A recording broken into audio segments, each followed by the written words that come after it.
Hello, happy Friday. Happy the day before 8-8 Lionsgate. I am so excited about all the things that are happening in our vicinity, in the vicinity of our planet, really. Creative, amazing, abundant things are happening, and we are living in exciting times.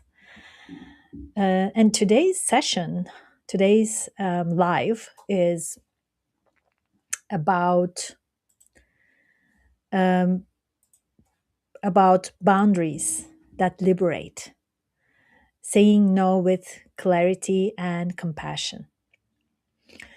Most of us were taught that saying no is selfish, right? That boundaries push people away, that a good leader, a good partner, a good person says yes, accommodates. But what if the way you say no with clarity and compassion is actually one of the most loving things you can do? So, in this August first Friday coffee chat, I want to talk about exactly that.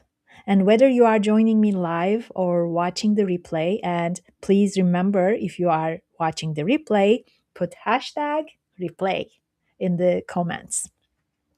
But if you are here live, thank you for making time for this, for yourself. That choice matters more than you might realize. And we are actually going to talk about exactly that today. So, before we begin, I would like to invite you to take one conscious breath with me. Just one inhale, and then one long and beautiful exhale, letting all go. Wonderful. That breath you just took was an act of self awareness. And self awareness is exactly where today's conversation is about. We are talking about boundaries, not the rigid wall building kind of boundaries, not the kind that comes from fear or resentment or exhaustion, the kind that comes from knowing yourself, the kind delivered with clarity and compassion, the kind that actually sets you free. So let's get into that, shall we? I want to start by asking you something. What is the first feeling that comes up when you hear the word boundary? Because for a lot of people, it is guilt or defensiveness or this vague sense that setting a boundary means you are being difficult, you are being selfish, you are being unkind. There's so much guilt attached to boundaries. And that tells me something important. It tells me that many of us learned about boundaries from people who didn't have healthy ones themselves, or from a culture, society that rewards endless availability, pleasing, people pleasing, and calls it dedication. Oh, you are a great team player. You are so dedicated. So let's start there. Let's reframe the whole thing. A boundary is not a wall. A wall is designed to keep people out permanently. It's defensive, it's built from fear. A boundary is more like a door. You decide when it opens, you decide who comes through, you decide what you let in and what you don't. And the door exists not because you distrust people per se, but because you know what you need to function well, to love well, and to show up well. That is a completely different thing. So here's what I have seen over and over in my work with leaders and high performance. Excuse me. The people who struggle most with burnout, resentment, and chronic depletion are almost always the most generous ones, the ones with the most generous heart, the ones who say yes the fastest, the ones who genuinely want to help with all good intentions. And the problem is not their generosity. Generosity is one of the most beautiful qualities a person can have. The problem is that their generosity has no container. There's no structure holding it. It's wobbly. So it pours out in every direction until there is nothing left. The cup is empty. A boundary is that container. It is what allows your generosity to be sustainable. Sustainable. That's the word. Now, here's where clarity and compassion come in. Because those two qualities are what separate a boundary that builds trust from one that creates distance. Welcome, Dimitri, on LinkedIn. And I see Dr. Chandra Estelle on Instagram. Thank you for joining me. So, clarity means you know what you need and you can say it directly without being apologetic. Not buried in 5 minutes of explanation, just clearly, honestly, without drama. Compassion means you hold the other person in mind even as you hold your own limit. You are not punishing them.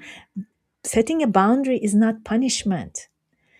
You are not performing coldness. You are being real with them, which is actually a form of respect. So when you put those two things together, something powerful happens. The people in your life stop guessing where you stand. They stop pushing into spaces you have not protected. And often they begin to feel safer with you, actually, because they know you mean what you say and you say what you mean.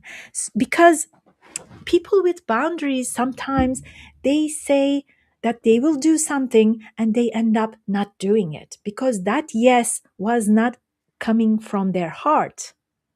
But when you know someone has strict boundaries and they a committed person, when they say yes it's a real yes, and when they say no they have a good explanation, then you trust and respect that person, don't you? So that's the thing. Clear, compassionate boundaries don't create distance. Actually, they create depth. So let me say something else that might sit with you for a while. Every time you say yes to something that genuinely deserves a no, you are saying no to something else, something that actually matters to you. You say yes to the meeting you didn't need to be in. You say no to the deep work that moves your life forward. You say yes to the request that pulls you away from your family. You say no to the evening you needed to recover. Or you say yes to the energy draining commitment while you say no to your own peace. The no is always happening. The question is whether you are choosing it consciously or whether it is being chosen for you by default. Conscious boundaries held with clarity and compassion are how you take that choice back. Now, I want to be honest. This is not always easy, especially for people who have spent years being highly accommodating, people pleasing, especially for leaders, for caregivers. That's the hardest. For helpers. The first time you hold a limit, it can feel like you are being cruel, like you are letting someone down. But here's what I have witnessed again and again. When a boundary is delivered with genuine warmth, without aggression, without a long list of grievances, but with compassion, most people receive it better than you expect because they feel the care inside it. And there's one more distinction worth making. There is a difference between a boundary and a rule. A rule is about controlling someone else's behavior, while a boundary is about defining your own. So the rules are about the other people, the boundaries about us, ourselves. A rule sounds like you are not allowed to speak to me that way. A boundary sounds like if this conversation continues in this direction, I am going to step away until we can talk differently. You see the difference? The rule puts the responsibility on the other person. The boundary keeps it with you. And that's where your actual power lives. Not in changing other people, in knowing yourself well enough to act from your own values, regardless of what someone else does. And I call this liberated boundary, clear, compassionate, and completely yours.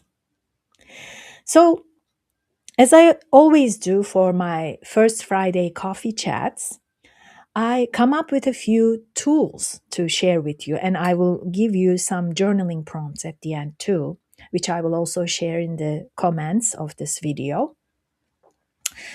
So, I have 3 tools to help you practice this in your actual life, starting today, hopefully. The first one is the energy audit, I call it. So, how you implement it is that you take a blank page and draw a line down in the middle. And on the left side, you write down your current commitments, relationships, recurring obligations that leave you feeling energized, purposeful, genuinely satisfied, fulfilled. Okay? And on the right side, you're going to write down the ones that consistently leave you feeling drained, resentful, obligated, depleted, like exhausted. And look at both sides. The right side is your boundary roadmap. It's showing you exactly where limits are overdue. You don't have to act on all of it immediately at once, but even naming them is the beginning, is a good beginning. You cannot set a boundary around something you have not acknowledged, right? You need to raise your awareness around what are these. Do this once and revisit it every few months because it shifts as your life shifts too, right? But it's a very good self awareness builder. The second tool is the pause before yes. This is so simple and you might have heard of it. For the next 30 days, commit to this one practice. You will not say yes to anything in the moment it is asked. Instead, you will say, let me check and come back to you. Even if you know that this is a certain yes, I really want this, you will not say yes right away. You will say, I need a day to think about this, or simply, I will get back to you by tomorrow. Okay? This is a training. You are training yourself. Even if you know you're going to say yes, you are saying this. This pause is everything. It gives you space to ask yourself the real question, which is not, can I do this? It is, do I actually want to do this? And does it belong in my life right now? You see? Am I available for this? Am I going to be 100% present if I say yes to this? Most people discover that their initial impulse to say yes is often reflex And often it's not a genuine yes. And that pause interrupts that reflex and creates room for a real answer. A considered yes, when you take your time and you still come up with a yes, is so much more valuable than an automatic one to you and to the person receiving it. You see. The third tool, I call it the clarity and compassion script. One of the most common reasons people avoid setting limits is that they don't know what to say. So here's a simple 3-part framework for you, done for you. First, acknowledge, okay? Show that you heard the person and you understand what they are asking. This is the compassion piece. It tells them they are seen, they are heard, okay? The second one is state your limit clearly and without over explaining, okay? You don't owe anyone to justify yourself. A calm, direct statement is more than enough. And that is the clarity piece, compassion and then clarity. And third, offer a genuine alternative if one exists and you want to offer it, not as an apology, but as an honest option. Let me give you an example. Someone asks you to take on a project you don't have capacity for at the moment. What you say is, I really appreciate you thinking of me for this. I am at full capacity right now and cannot give it my whole attention that it deserves. If the timeline shifts, I would love to revisit it. This is the compassion, right? Warm, clear, no apology for having limits, no fiction about why you cannot do it. So, write your version for this situation in your life where you need it most. Having the words ready in advance makes an enormous difference. You see? And this brings us to the 3 journal prompts that I would like to give you to ponder on and maybe write a few, paragraphs on. The first prompt is, where in my life am I currently saying yes when I mean no, and what that costs me? This is the first one. Where in my life am I currently saying yes when I mean no, and what does it cost me? Be specific, name the situations, the people, the commitments. The more concrete you are, the more useful this becomes. Second prompt, and as I said, I will share all the prompts in the comments underneath this video where you are watching it, either on LinkedIn or YouTube or Instagram. Second prompt is, what do I believe will happen if I set a boundary with clarity and compassion? This one goes to the root. Most of our resistance to setting limits, comes from stories we created or absorbed a long time ago. Naming the story lets you examine it. Examining it lets you choose something different next time. And the third prompt is, what would I say yes to more fully, more joyfully, and more presently if I had clearer boundaries in place? And the intention of this question is to creating the reframe. Boundaries are not about what you lose. They are about what you finally get to have. Let this prompt show you that. So that was it for today. But before telling you about next month's topic, I want to mention a couple things. One, because I mentioned the same at my live session on Insight Timer this morning. Today is Friday the 7th, August 7th, and tomorrow is, as you know, August 8th, 8-8, Lionsgate.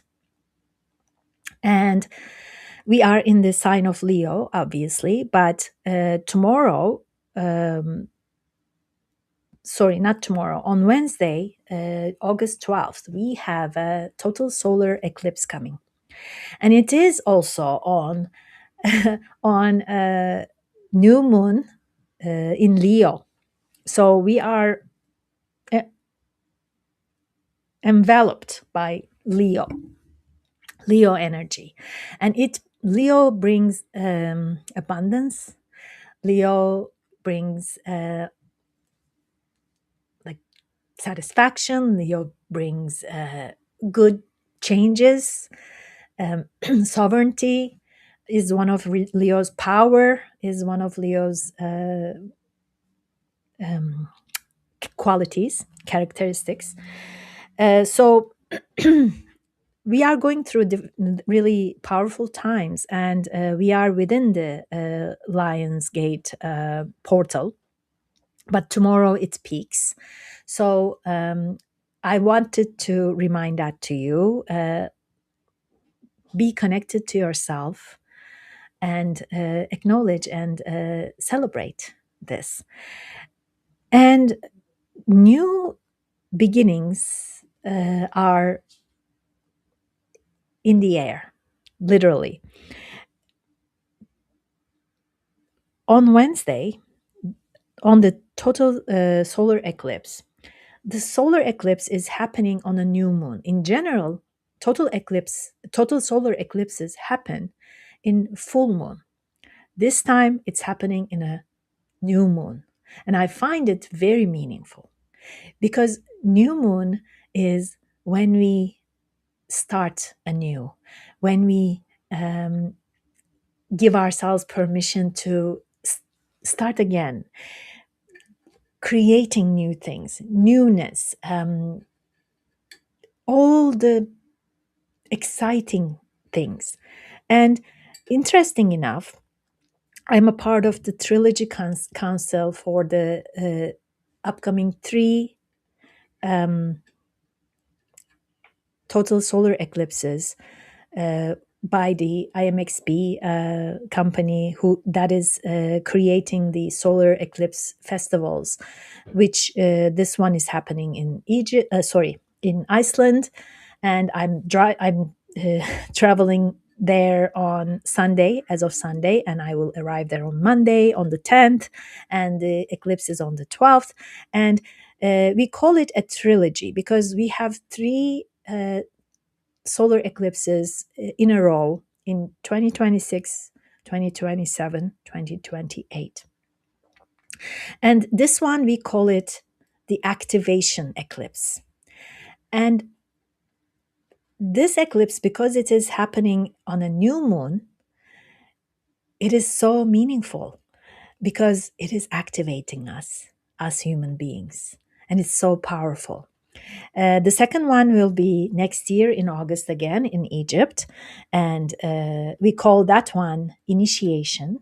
And that will be the longest, no, not longest this century, but second longest total solar eclipse. And it is going to be over 6 minutes. This one, this year on August 12th, it's going to be a little more than 2 minutes. So imagine 6.5 minutes. It is 3 times more powerful. So we call it initiation, and the next one will be in 2028, and that will be best witnessed from Australia and New Zealand, and we call it ascension. Human beings are going through a big process of self-empowerment, sovereignty, and powers that we are so lucky to explore and witness and see happening. So I just wanted to share that. I am so excited. And at Inside Timer session, I said one thing, and I would like to say the same to you. On August 12th, actually right now, please, after this, go to Google and find out when at exact time the total solar eclipse will happen where you are in the world. You might not be able to see it, that's fine. But in Iceland, I will be on an altar, meditating and chanting and like welcoming the eclipse and the new beginnings. And I would like to invite you to do the same, so that your consciousness, your frequency, your vibrations can add to the ones we will be creating in Iceland, because we are connected. No matter where you are, if we do something at the same time, it multiplies. So wanted to invite you for that. So next month, we are going somewhere I think you will love. In September, at the First Friday Coffee Chat, we are exploring playfulness as power. So we will talk about awakening joy in grown up life. Because somewhere along the way, most of us received the message that being a capable, serious adult means leaving lightness behind. That play is for children. Joy is something you earn after everything else is done. So we are going to challenge that completely, because play is not a distraction for a meaningful life. It's a doorway into creativity, into resilience, feeling genuinely alive. So I hope you will come back for it. I want to close with something I really mean. Choosing yourself is not selfish. It's never selfish. Choosing yourself is how you become someone who has something real to give. When your boundaries are clear and compassionate, your yes means something. Your presence means something. Your generosity comes from a full place rather than a depleted one. That is the version of you that your relationships, your work, and your life deserve. This is the work, and you are doing it right now by listening to this, being here.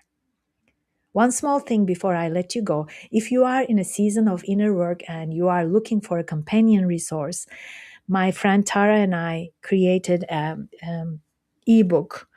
It's Threads of Light. It's a self coaching guide with reflection prompts and practices designed for exactly this kind of exploration.